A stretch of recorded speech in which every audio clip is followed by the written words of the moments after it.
और शुरुआत करेंगे इस वक्त की सबसे अहम खबर के साथ। मजहबी जज्बात को ठेस पहुंचाने वाले मुबैना ट्वीट के इल्ज़ाम का सामना कर रहे ऑल्ट न्यूज़ के को-फाउंडर मोहम्मद जुबैर को सुप्रीम कोर्ट से कुछ हद तक राहत मिली है। सुप्रीम कोर्ट ने मोहम्मद जुबैर की उबूरी जमानत का फैसला सुनाया है। यही नहीं, जुबैर की दरख्वास्त पर सुप्रीम कोर्ट ने यूपी पुलिस को नोटिस जारी करते हुए जवाब भी तलब किया है। इससे पहले हाई कोर्ट ने जुबैर की जमानत की दरख्वास्त मुस्तरद कर दी थी। उन्हें 14 दिन के लिए अदालती तहवील में दिया गया था। इसके बाद जुबैर ने सुप्रीम कोर्ट से राहत की अपील की थी। ताहम सुप्रीम कोर्ट ने मोहम्मद जुबैर को इस शर्त पर 5 दिन के लिए उबूरी जमानत दी कि वो इस केस से मुताल्लिक कोई नया ट्वीट नहीं करेंगे, सीतापुर मजिस्ट्रेट की अदालत के दायरे इख्तियार को नहीं छोड़ेंगे।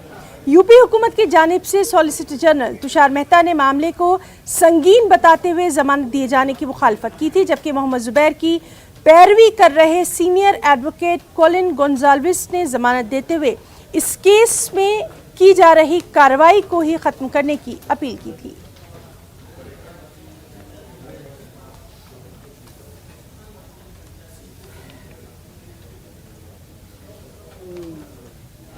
बीजेपी की हरियाणा